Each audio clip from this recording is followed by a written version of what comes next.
Okay, thank you very much, Jalif, for the introduction. And then I would like to also thank the workshop organizer for inviting me to speak in this very interdisciplinary forum.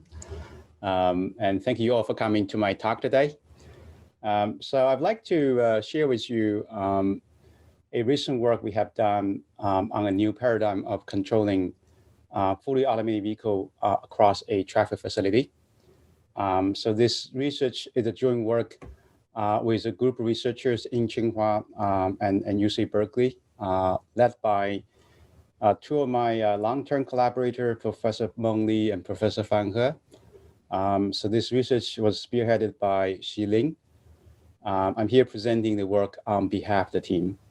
So as you know, automated vehicles technology expect to reshape our city and transform the way we design and manage the transportation systems. Other speakers in this workshop have talked about various opportunities and challenges.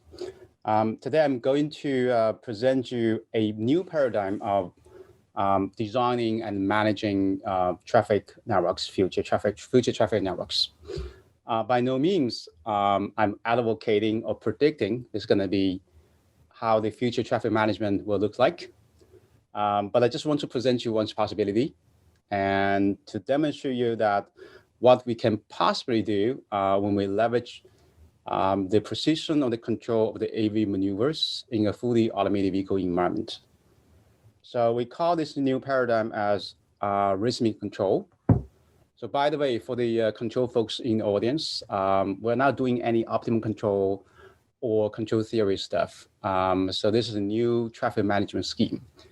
I just follow the community of the transition engineering community, and to use it's a loose use of the words control. Okay, so this is essentially a traffic management and control scheme. I can explain why we call this as rhythmic control later on, but I will show you that this scheme, this new paradigm, is simple, but has superior performance as compared with the previous paradigms, and is our proposal is computationally tractable. So therefore, it's scalable, can be applied to the control of large-scale networks.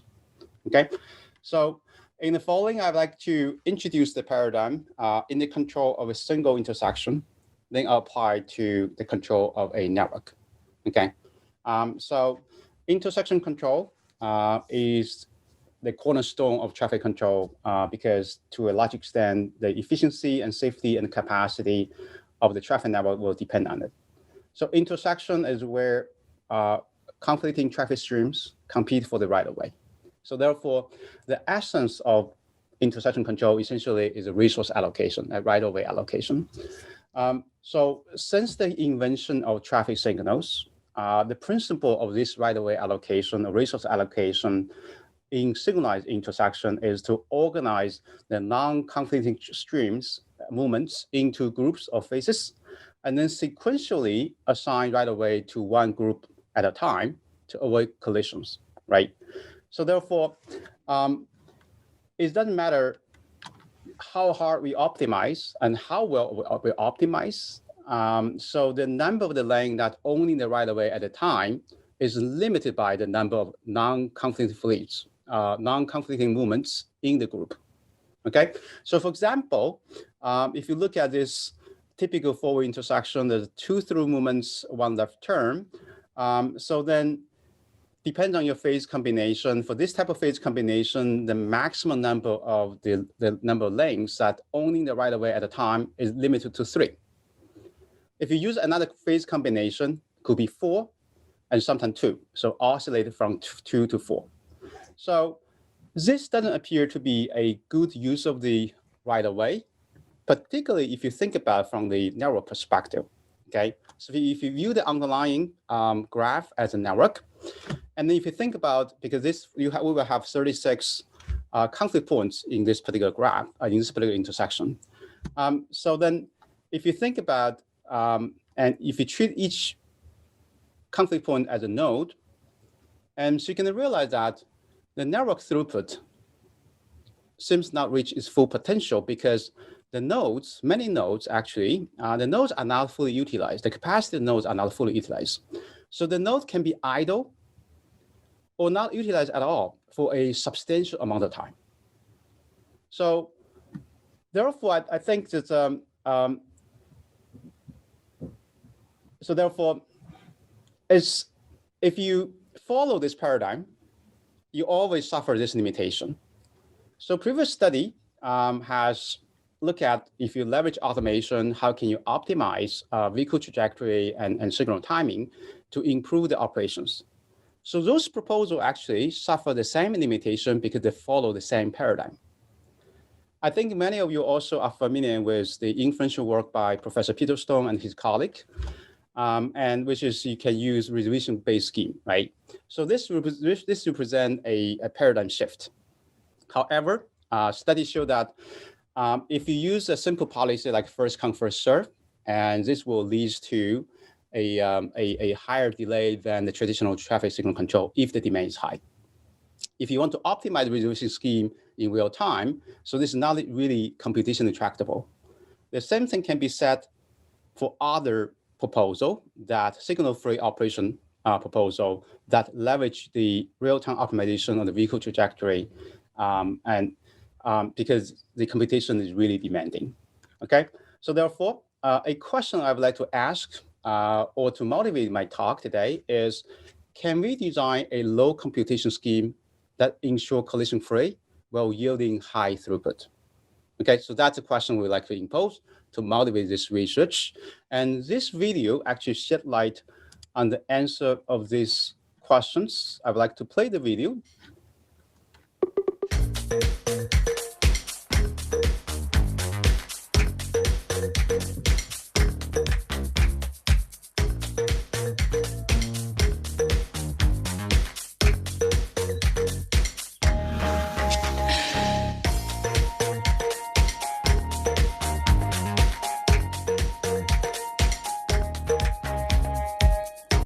So you can see that when these two groups of people cross, and there's so many conflict points, and so they manage to cross those conflict points without stopping, without slowing down. And so there's no real-time optimization. So synchronized precision walking does the trick, right? So which means that once we design the formation and the pace properly, what people need to follow or need to do is to follow them to go through the conflict points without stop and without collisions. So in the US, we have seen this type of synchronized marching in many marching band performance during football game. So if people can do it, I believe automated vehicle can do it too, if not better, in a fully automated vehicle environment, right? So if you apply this idea to intersection control, what we need to do is to determine the trajectory of the AVs, essentially the layout of the intersections, the traveling speed of the AV, and more importantly, the entry time of the AV in order to achieve a perfect spatial and temporal coordination such that AV can take turn to pass through the conflict points without stop, right? So this idea is very, very easy to implement if we look at this simple intersection and two one-way street intersecting with each other, and there's only low turning movements, so there's only one conflict point here, right? So therefore, what we need to do is just essentially alternating the entrance, alternating releasing the vehicle and into these intersections, and then the vehicle can take turn to pass through these conflict points without stop, right? So the key point here is the entry time can be predetermined following a recurring sequence. For example, every 2 seconds, we release one vehicle in. I can refer this regularly recurring sequence as a beat. So the offset of the beat for each lane need to be synchronized in a way that the vehicle just arrive at these conflict points in an alternating manner, then they can take turn to pass through the intersections, right? So even a vehicle arrive and no one is using the intersections, the vehicle will need to follow the beat to enter the intersection. So this way, there's no need for real-time optimization. You just follow the beat and you enter the intersection and you cross the conflict points without stopping, without collisions, right? So then the collection of the beat, the collection of these two beats, so this lane follow one beat, the other one follow another beat. So this is like a rhythm, the collection of those, the beat of these two approaches, like a rhythm for the intersection, for the lack of better words. So this seems like the intersection operates in a rhythm, under a rhythm. And so that's the reason why we call this control a rhythmic control. Okay, so now let's decide the length of the beat for these simple intersections. And if you choose the design speed, for example, 12 meters per second. So if the vehicle is 4 meter long and 2 meter wide, if the safety clearance is 1 meter, you can calculate that the beat length is going to be 0.625 second. Okay, so 0.625 second. So which means that every 0.625 second, there's going to be one vehicle passing through this conflict points. So one turn from the two crossing movements, right? So which means that for one lane, for each lane, and every 1.25 seconds, we allow a vehicle enter, right? So if the length of this two segment is the same, then at every even time of the interval, we allow the vehicle to enter this approach. Every odd time of the interval, we allow the vehicle to enter this intersection. So therefore, the vehicle can arrive at this crossing point in alternating fashions, and they can pass through this intersection without stop. So that's the beat we refer to. So every 1.25 seconds, there's going to be one vehicle entering. So this is the entering time of this particular lane. Okay, so this is going to be, you can view this as offset, because if the distance is different, you can adjust this offset to ensure alternating arrival of the vehicle at this conflict points. The vehicle can take turn to pass through these intersections. So this is the idea, right? So this idea is very simple, but if you apply to a general intersections, so the process of designing that will be much more involved. So in a regular four-way intersection, and you have two through movement, one left turn movement. So there are going to be 36 conflict points. Okay, so we have to ensure a perfect spatial and temporal coordination among those 36 conflict points. So by the way, we are only concerned about the crossing conflict points. For example, for the right turn, you have the diverging conflict point, and you have merging conflict point here, and this can be handled outside of this conflict zones. Okay, so in this research, we only look at this inside this conflict zones and how we handle the coordination among those 36 crossing conflict points. And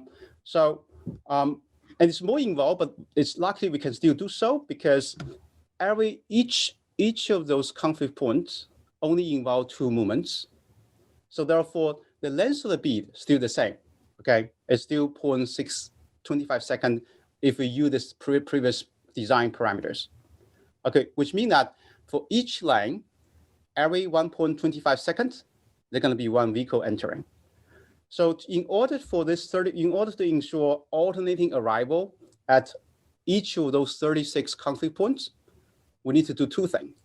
One is we need to determine the entering time for each lane, or the offset of the beat for each lane.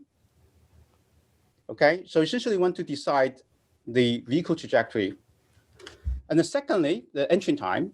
Secondly, we can actually adjust the location of those conflict points. Okay, we want to essentially define the vehicle trajectory, design the layout of the intersection such that we want to ensure that at each of those 36 conflict points, there will be alternating arrival of the vehicle from one of those two conflict crossing movements. Okay, so that's the idea. And so this is the guiding principle. So one of the outcome of those exercise will be like this. And if you look at this particular four intersections, and for this one, the through movement, and left turn, this is going to be the entering time. You can see that every 1.25 seconds, there's going to be one vehicle entering. And this is going to be the offset for those lane 1, lane 2, and lane 3.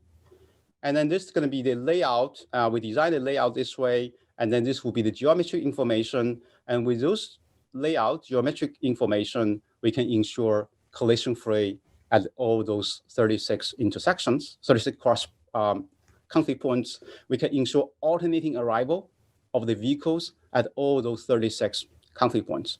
Okay, so with this type of design, you can see that the number of the lane owning the right-of-way oscillate from 8 to 4. It's always larger than the number of lane under traditional traffic signal control. So intuitively, you know this work better. Okay, later on, I'm going to provide you more rigorous analysis. So these slides show the design procedure for a 4 intersections with 2 left turn, okay, left turn and 2 through. And there will be 64 crossing conflict points, and each of them, each lane will pass through 8 conflict points. So for this design, we can prove that this will ensure the alternating arrival at all those 64 conflict points. Okay, so this is an animation that to demonstrate how rhythmic control work under a typical intersection with 3 through movements and 2 left turn movements. Okay, so the operation looks pretty busy and maybe it may appear scary to some of you, but the whole intersection actually operates under a rhythm. So yes, for each lane, there's an underlying beat, and vehicle just follow the beat to enter the intersections. Okay, so this is a well-organized and structured operations. So you may naturally wonder, what is the fundamental theory? And what is the fundamental principle that guide our design? So fundamentally, if you view this as a graph, you want to make sure the underlying graph is a 2-colorable graph. And you have to color the node with 2 colors. Okay, so this is the one typical example of a 2-colorable graph. I'm going to use it to explain how I can use the property to ensure collision-free at the intersections. Okay, so the one key point here is, suppose that within each beat of which each time interval, the vehicle can travel from one node to another node. Okay, so assuming we have 2 groups of vehicles traveling in this facility, and 1 vehicle traveling from origin 1 to destination 1, and following any path, the other vehicles, other group of vehicles traveling from origin 2 to destination 2, following another path. So you can see that if you follow this path, and then there will be a conflict point here, right? So notice that the color of the node 1, origin 1 is blue, and the color of the origin 2 is black, which means that if we allow the vehicle enter at the same time, so all time the interval, okay, the vehicle from origin 1 will reach a node of color black. The vehicle from the origin 2 will reach a node of color blue. And every event time the interval, the vehicle from origin 1 will reach a node of color blue, and the vehicle from origin 2 will reach a node of color black. The key point here is no 2 vehicles will at the same node at the same time. That's how we can ensure collision free, right? So the 2 key points, the one is we assume that for each time interval, each beat, length of the beat, the vehicle can travel from one node to the other node, to another node, right? And the entry times will be controlled. So if the color of this origin 1 and origin 2 are different, so they can enter at the same time. So if the color is the same, then one origin will release the vehicle at every event time the interval, and the other origin we're gonna release time at all time the interval. So that's how we can ensure collision free by leveraging the property of 2-colorable graph. So that's the design principle. Even if we have a complicated network, even if we have a complicated intersection, we can always use this principle to design the control. So it's actually not difficult to make sure that the underlying graph is a 2-colorable graph. So this can be achieved by strategically locating the conflict points or adding dummy node, which essentially imply a temporal stop or a speed adjustment. Okay, so this way can make any general graph to be 2-colorable graph. Okay, so then we can implement the design. So now let's look at some theoretical property of our new control paradigm. So the first thing we look at is admissible demand set. This is how much demand this control can accommodate, right? The more rigorous definition is the demand rate of all the approaches that such that the Q length can be bounded onto the control. So for this design, since we release a vehicle every two beats, and previously we used 0.25 seconds, right, as the length of the beat. So this corresponding to a throughput, which is about 2,880 vehicle per lane per hour, right? So which is pretty large, but certainly under the traditional traffic signal control with automation, the saturation flow rate can be much higher than this, but the capacity is unlikely higher than this. Okay, so in fact, the admissible demand set of this control is much larger than the set provided by the traffic signal control. This is from the demand side, and if you look at the average delay, and as long as the demand arrival is within the admissible demand set, then the delay is bounded about by these equations. And the first one is simple because every 2 beats we release one vehicle. And so therefore the average delay is the length of the beat. And then the second component essentially capture the impact of random arrival. So if your arrival is Poisson, then you will have a closed form expression for the average delay. And if the length of beat is 1 second, and if the saturation degree is 0.9, so the average delay is only 10 seconds. Okay, so this is some analytical analysis. So now I'd like to present a simulation result that we want to compare with other benchmarks. The benchmark include the reservation-based first come, first serve, or the traditional traffic signal control, okay? So to be fair, when we implement the traditional signal control, we consider a much higher saturation flow rate due to automation. We consider a headway 0.55 seconds. The time interval for the 2 consecutive reservations for the first come, first serve reservation is set to be 0.1 second. Okay, and we also consider 3 different demand patterns. The first one is balance, and alpha is a demand is scalar, that's scaling up the demand, total demand. So for the vector, the first 4 represent the per lane through traffic, and the remaining 4 represent the per lane left turn traffic. Okay, so this is the balance situation. For unbalanced, the per lane through traffic demand is double of the per lane left turn traffic demand. For highly unbalanced, you have one approach has much higher demand, and also the through movement is per lane through movement is much higher and more than triple of the left turn per lane demand. Okay, that's highly unbalanced situation. So this is the compare result in terms of average delay and also throughput for the balanced situations. And you can see that if the demand is small, the reservation and rhythmic control actually perform well, leading to negligible delay. But when the demand is high, so rhythmic control become the last one that become oversaturated. So the control also achieve the highest throughput. Okay, so this is for balanced situation. For unbalanced one, the performance observation is similar. However, if the demand is highly unbalanced, then you can see that this rhythmic control actually perform worse than traditional traffic signal control when demand is high. So the reason for that is simple. And if you recall that for the rhythmic control, we actually alternate, we assign the right-of-way we alternate the allocation of the right-of-way to the two crossing movements, right? So 50% this way, 50% that way. So if the demand is highly unbalanced, the right-of-way allocated to the low demand movement will not be fully utilized.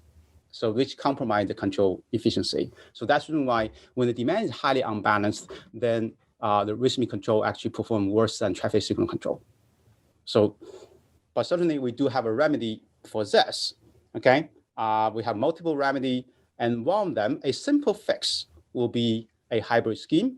The hybrid scheme is hybrid of signal control and and the rhythmic control. So essentially, we're going to treat the rhythmic control as a phase, and then allocate additional green time for the phase that with for the length for the approaches with high demand. Okay, so therefore within the green time of the operation, within the green time of the rhythmic control, and then the intersection operate under rhythmic control, and then the green time go to the regular traffic phase, serving the lane with high demand. So typically only two phases will be required.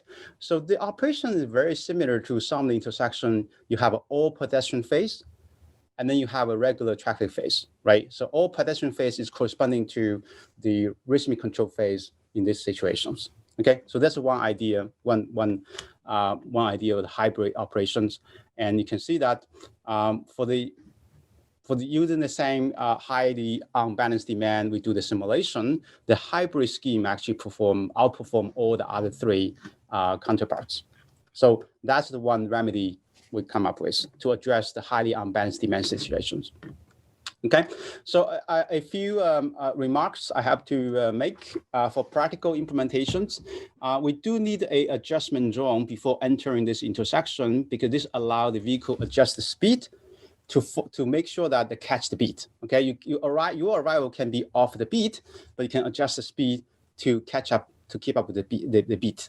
And then we do need to redesign the intersection and change the layout, which requires some space, but the space required is not more than what the current major intersection occupies. So therefore, this design can be accommodated by the major critical intersections.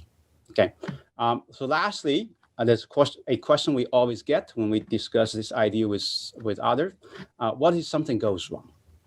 Okay, but I said the operation looks pretty busy, but it's have an underlying rhythm. So everybody has a beat, follow a beat to enter the intersections. So therefore, it's easy to detect if a vehicle deviates a beat, and you can make adjustment. It's easy to detect. And if the vehicle breaks down, or an accident happen, which will block certain lane, and we can simply shut down the affected lane until the block has been removed. Technically speaking, the other lane can remain operational. Okay, so that is the operation. What is the situation we can deal with? How we handle the accidents. I will argue that the safety risk of this control is no much higher than the risk level of vehicle platooning that has been extensively investigated. So that's that's what I prepared for the intersection control. But now we want to apply the concept to the traffic network, to control the traffic network. Okay, so there are actually multiple ways to implement the idea. Here I just present arguably the simplest one to demonstrate its potential. Okay, so we're going to look at a grid network to simplify the design at the intersection, because you can want to simplify reduce the number of conflict points and intersections. We make it one way. Okay, and the direction and alternate in the parallel street. The direction this way go this way, that the next one go to this way. So there will be 4 different type of elements in this design: entrance, exit, intersection, and junctions. Okay, so at entrance, okay, we do need the actual waiting lane, and for the AV, because some AV may have to wait to enter wait their turn to enter the network. So as we will discuss later, waiting at the entrance will be the primary source of delay. Once the vehicle entered into the network, there was no delay. Okay, so the junction is the point where you connect the network with internal trip production attraction points, such as shopping mall, parking, etc. Okay, office building. So therefore, you do have some extra additional lane to allow the vehicle to accelerate to catch up the beat. Okay, and crossroad intersection. This slide shows how the right turn will be accommodated. Okay, and also Why we use one-way? Because I said one-way will actually reduce number of the conflict points at the intersections, and will simplify the driving task for AV. And so the downside of making it to one-way is that you will allow the vehicle to detour, but the detour is not necessarily that bad if the network is large. Okay, you have a 16 by 16 grid network, then the average shortest path between the OD pairs is only 8% higher than the two-way network. So the sacrifice is not too much. Okay, so then with this type of design, because now you have a one-way network, right? So you have one-way network is become bipartite network. It's a two-colorable graph, and the implementation is easy. However, a simple modification we did is instead of admitting individual vehicles, we actually admit virtual platoons. Okay, so the virtual platoons will be admitted to enter the network by following a beat. Okay, so when the vehicle shows up, and then the central controller is going to solve an online routing problem to determine which virtual platoon this AV can and will join, and then leave to fulfill its trips. Okay, so you can imagine that it's similar to you can imagine those virtual platoon as a train. So you have a train following the beat, entering the network. The train are not necessarily fully occupied. So when the vehicle shows up, which the online routing problem essentially to find the ticket or find the empty seat for the vehicle, right? So certainly you may need to transfer from one train to another train in order to get you from origin to destination. So the online routing problem essentially is to find the ticket or itinerary for that particular person, for that particular vehicle to travel from origin to destination. So that's the idea of our rhythmic control. And then let's look at how we design it. Okay, let's look at how we design it. So if you look, the first thing we need to look at is how we determine the network rhythm. Okay, assuming that the virtual platoon, the maximum length is LP, including the safety clearance before and after the platoon. Okay, and if your design speed is V, and then the network beat will be equal to LP divided by V. So that's how we determine the network beat. And then because now we have this type of one-way network, and it's a great network, it's bipartite, so the implementation is easy because you can allow for this direction, the entry time will be the odd time, this will be even time. And then the travel distance between the nodes will have to be divisive to 2 times the pattern. Okay, so this you can ensure collision-free for the virtual platoons. And so this is easy to get by just following the property I just mentioned for the two-colorable graph, right? And then for the online routing, I mentioned that when the vehicle shows up, and essentially you can find a ticket, an empty seat among those platoon in order for the vehicle to travel from origin to destinations, right? So the nature of the problem is the same as the railway booking problem, right? So when you sell the railway ticket to the people, and we want to maximize, you want to maximize the throughput while without violating the platoon capacity constraint. So that's the routing problem you're dealing with, right? So in operation, and we have a routing interval, which essentially 2 times the platoon size, 2 times the network beat, because every 2 beats, a virtual platoon gonna enter, right? So therefore, the online routing interval gonna be 2 narrow beats, 2 lengths of the beats. Okay, so within 2 lengths of beats, we collect all the arrival. Okay, and then we're gonna solve the online routing problem to find a ticket for all the vehicles waiting to enter the network. Okay, so the simple routing algorithm, for example, shortest path routing, can be adopted, which means that okay, for each vehicle, I just find the shortest path, and if the shortest path is not available, the vehicle can wait for the next routing interval, because the routing interval is very small. Okay, so definitely you can develop much better routing algorithm to solve the problem better. And here we just use shortest path routing to demonstrate the potential. Okay, because the nature of problem, as I mentioned, is a railway booking problem. So this is a demonstration how this rhythmic control work in a narrow environment.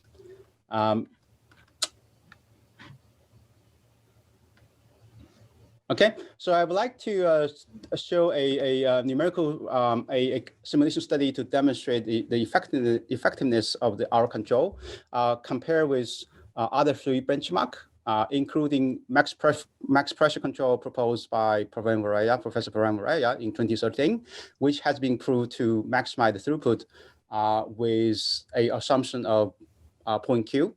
And we also implement another version of max pressure control with real-time routing.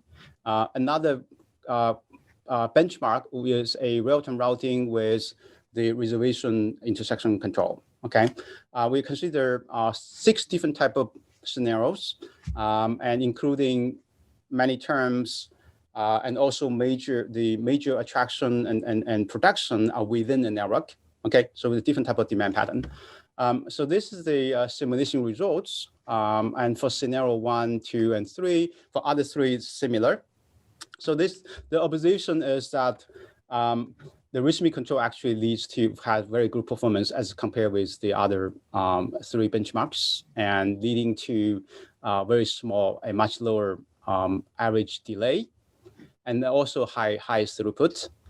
You can also see that when the gridlock arises, the max pressure control and also first come first serve control actually has suffered some capacity throughput loss, right? But our control design is not subject to such a limitation because, but certainly this type of this capability is obtained by transferring the queue from inside the network to outside of the network at the entrance, right? So therefore, we do need additional scheme to manage the queue outside of the network. The key point here is this design actually achieved the highest throughput.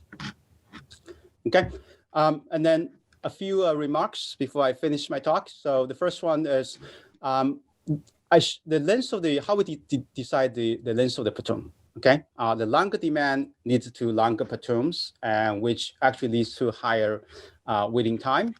And so there's a trade-off you have to make to determine the right number of the right length of the platoon.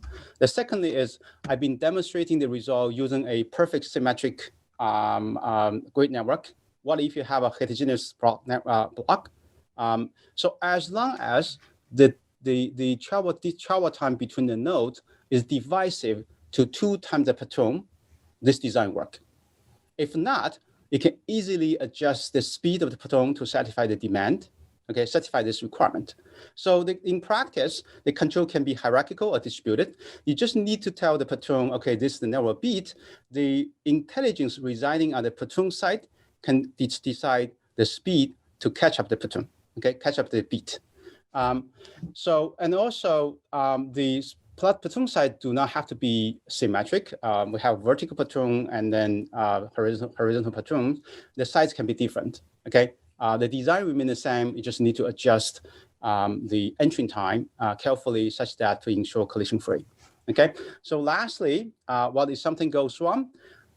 I believe the process and the techniques to ensure safe operation and quick recovery from incident will be very similar to subway and railway systems.